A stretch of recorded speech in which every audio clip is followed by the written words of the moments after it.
So hey guys, Chris Clothier here, again, one of the owners of Memphis Invest. And I'm gonna share with you some of the top mistakes that you need to avoid as an investor if you wanna find success investing in real estate fast. And how do I know that these are the top mistakes you need to avoid? It's because I've made them. These are the mistakes that I and many other investors like myself have made through the years. And the best way you can find success is to follow our lead, our example, and avoid these dumb mistakes. So anyway, grab a pad, grab a pen, get ready to take some notes. We'll spend about the next 15, 20 minutes together and we'll enjoy this time. So the first mistake that you must avoid in real estate is the failure to learn the basics of real estate investing. So failure to learn the basics of real estate investing really means that you decide that kind of the way real estate functions, because it's a very different investment than other investments, doesn't really matter, or how to learn the fundamentals doesn't apply to you.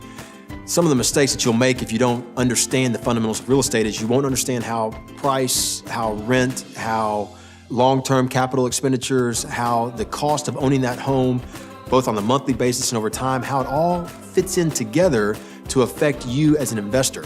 Some of the basics of real estate may also include where to buy, where to avoid, why one price point matters as opposed to another price point, and how one part of the street can be good and 2 blocks over can be bad. These are all the basics of real estate, and it doesn't necessarily have to do anything with the house itself. Sometimes it just has to do with the market you're going to invest in and the people you're going to invest with. The best thing you can do as a real estate investor is slow down. There is no need to be in a hurry. You do not have to start today to be successful. If anybody ever tells you that invest today or the opportunity is over, you need to get away from them because that's bad advice. You have time. Be patient, study, and learn, and understand the basics of real estate before you get started. So the second mistake that so many investors make is not having a plan. What does it mean to have a plan? Essentially, it means that you go into real estate for a very set desire. You understand what it is you want out of owning real estate. The plan can be that I want to purchase X number of properties, say 5 properties, and those properties are going to serve a very specific purpose. It could be retirement, it could be help with education, it could be just the fact that I want to own these properties right now because the timing is right, the price is good, and at some point in the future, I will sell those properties. Either way, if you go into real estate and you don't have a plan, and you don't understand how many properties you want to own, why you want to own them, how long you want to own them, what the purpose is behind investing in the first place, how will you ever know if you're successful?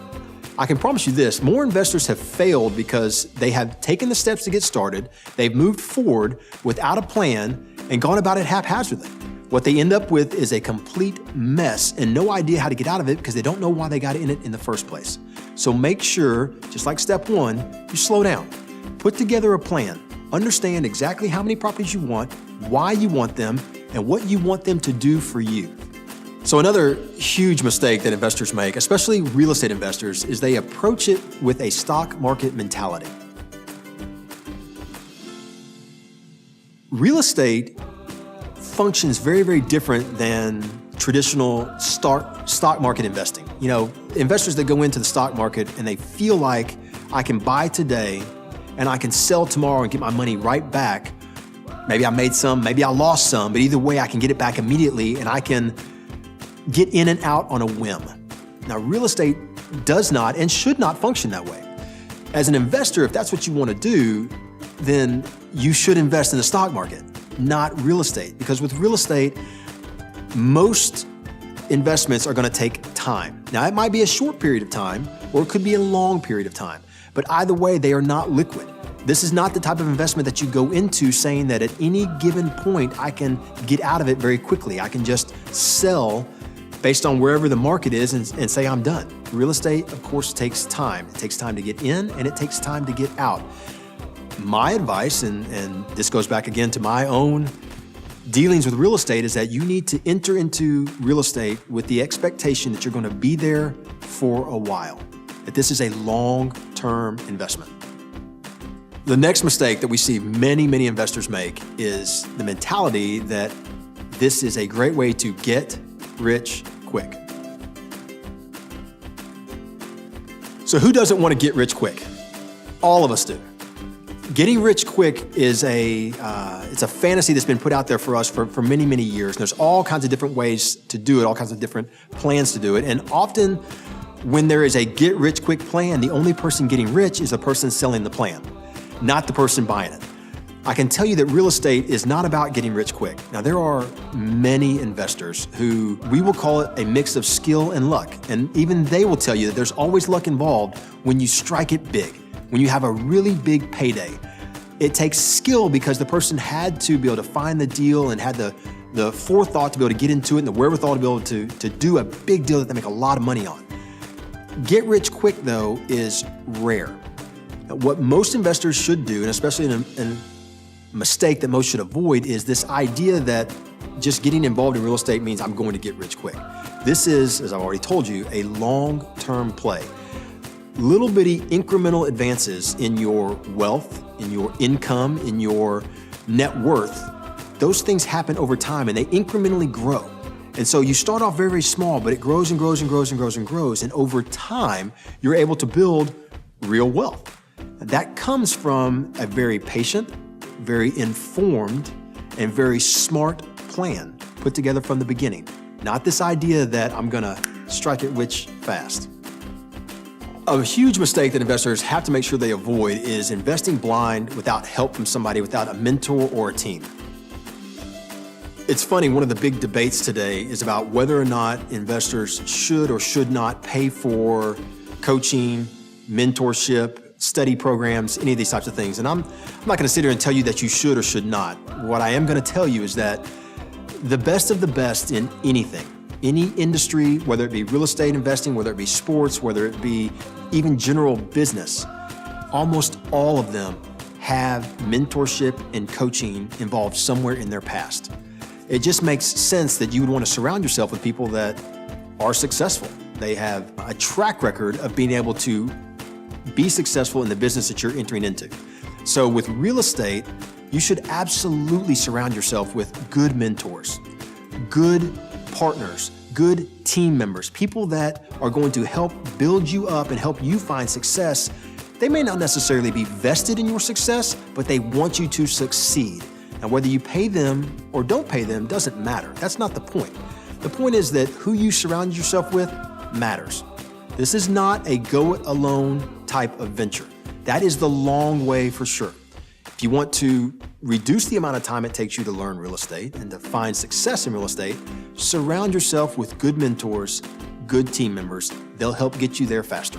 Big mistake many investors make is quitting their day job. Before I go any further, don't quit your day job. Not yet. Not until you have taken all of the other mistakes that we've listed and you have a solid plan. You've studied, you understand what's going on. You've actually become an experienced investor. You've done deals yourself and you understand how it is you are going to be able to make a living, provide for yourself, provide for your family. And when you know that, then you can quit your day job. Now, understand what quitting your day job really means. It means burning the boats. It means that there is no way to return. There's no bridge back to where you were before.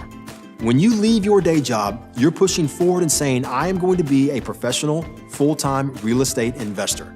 This is what I'm going to do. I have the plan, the knowledge, and the know-how. I'm going to make this happen. Don't do that until you have every single piece in place and you're ready to burn the boats. Big problem for many real estate investors is lack of cash. And it's a major mistake to get started with the last dollar that you have. So this is a mistake that causes a lot of pain for many investors because they've done the work, they've done the plan, they've decided to move forward and get started, which is huge. I mean, that is a tremendous step for an investor to take, is to decide that I am going to get started in real estate. But what they end up with is not enough cash reserves on hand to be able to sustain the ability to remain in real estate. So they buy a property, they make an investment, whatever route they take, but they don't have the reserves in place in case something goes wrong. And so when something inevitably happens, now they're scrambling. Stress goes through the roof, inability to be able to meet demands such as payments or paybacks. Now they're in a position where they don't have the cash. The only thing they have is that investment property that they used to get started, and it has to be sold. And as we all know, in times of high stress and high pressure, when you have to sell something quickly, we don't always get the best deal. So make sure, whatever you do, that when you have your plan, you've decided to move forward, you have surrounded yourself with great people, that you have really good cash reserves in place. Don't use the last dollar you have to do a deal. Make sure that you do deals that are low enough or below your cash reserves so that you can get involved and still have enough cash on the side in case you get into trouble. Huge mistake for real estate investors is they go into real estate for the wrong reason and they don't understand what their exit strategy is going to be. What do I mean when I say the wrong reason and don't understand the exit strategy? Well, it's fairly simple. That just because a deal is good doesn't mean it's good for you and doesn't mean it's good for the strategy that you choose to invest in. In other words, the price may be too high to hold it long term. The price may be too low to hold it long term. If it's too high, it means that it's going to cost you too much money to hold on to the property over long term. And so if your exit strategy was to hold the property long term, you're not going to make money. If your exit strategy was to sell it quickly, but you pay too much for it, now you're not going to make money when you actually sell the property. On the other side, if you buy something too low, the word I use is cheap. Now you've got a property that it can't perform and do what you wanted it to do because it's so cheap. You're having to put money into it constantly. You wanted a long-term cash flowing property, but you make no cash because you're constantly having to dump more cash into the deal itself. It's very, very important that when you go into an investment deal that you understand, what is my exit strategy? Am I going to hold this for long term? Am I going to try and sell it for short term? And adjust your strategy based on what you want to do. Ideally, you buy a property where you can do any exit strategy you want, where you can hold it and make money, or you can sell it and not lose money. A big mistake for real estate investors is underestimating their renovation costs. Now, this happens mostly with newer investors, those that have not been through this enough, or let me tell you, I've seen it happen many times with experienced investors who always hired out a contractor or had somebody do their renovation costs for them and never truly understood how all the numbers work together. Underestimating those renovation costs, you find yourself in the middle of your deal going over budget, spending more than what you expected to spend in the first place. We all know that when we do that, it actually eats into our profit, begins to make the deal slimmer. It begins to change our attitude and our mentality towards the deal. Now suddenly we are tempted to skip corners. We're tempted to cut things out of a deal that actually make it better. We're tempted to try and do things to make up the profit that we lost because we budgeted incorrectly for our renovations. I would encourage you, make sure the way you avoid this mistake is you surround yourself again with those good team members that understand renovations, that can walk you through it and really double, triple check your numbers so that you know on the front end, this is what this is going to cost. Don't assume. We all know what that does. And make sure that you have your costs nailed down before you go into the deal. A very common mistake, what is commonly called paralysis by analysis. I just tell you that waiting too long to get started investing, it's a big mistake you have to avoid. So why, if on one hand I tell you to be patient and do your research, you don't have to get started today, but then I list another mistake as waiting too long to get started? Well, it makes perfect sense in that you can be patient and you can make sure that you have educated yourself properly to get started. You must if you want to be successful. Even more important than that is once you become educated and once you have patiently looked for the right deals and taught yourself and surround yourself with good people, you must take action. If you don't, you're a dreamer. And there's a tremendous difference between the dreamer and the doer. The doer gets started. He takes that first step. He or she gets moving forward into real estate. They don't wait for someone else to tell them it's the right time. They don't listen to people that tell them you have to go today. but they sure don't wait for the go sign, the green light that says, hey, now you get started. They just go on their own. And so educate yourself, surround yourself with good people, have a great plan, but get started. If you wait too long, what you lose is the ability to let time do its work for you. You know, the great thing about real estate is that as you build a portfolio over time, as I said earlier, it incrementally builds your wealth. It grows year over year over year. Now that can be through appreciation, it can be through principal pay down, it can be through rent accumulation, it can be through appreciation of property, it can be through so many different things. The longer you wait, the less time you have to take advantage of those, unique strategies in real estate. So make sure, if you've done everything else, you take that next step and actually get started. The last mistake, and this is a big one, is going into real estate alone. You may think I've already covered this when I talked about team earlier, but I didn't. This is very, very different. Going it alone means that you've decided that you know what's best for you as an investor, that you know exactly how to find success. Maybe you found success in some other industry, some other field of study, whatever it ends up being. You've always been a successful person in everything you've done, so you are going to go into real estate and this is going to be successful for you as well. It's simply not the case. More often than not, those that decide to shun outside help, they may have a great plan. They may have had team members early on to help them put that plan together. They may have gone out there and found all the pieces that they need to get started. But when it comes to actually doing the deal, I'm going to be alone. I'm deciding this deal. I'm not running it past anybody. I'm not going to have a mentor to ask about it. I'm just going to move forward. This is my deal. They find themselves in a scenario often where they have no backup. They have no one around them to be able to help guide them. No one to be able to help give them good advice. No one to be able to help lean on in times of trouble. Now, I'm not saying you have to bring on a partner. I'm not even saying you have to surround yourself with more and more and more people, but make sure that you don't operate in a bubble, okay? If you have taken the time to put your plan together, you've surrounded yourself with a good team, make decisions with them.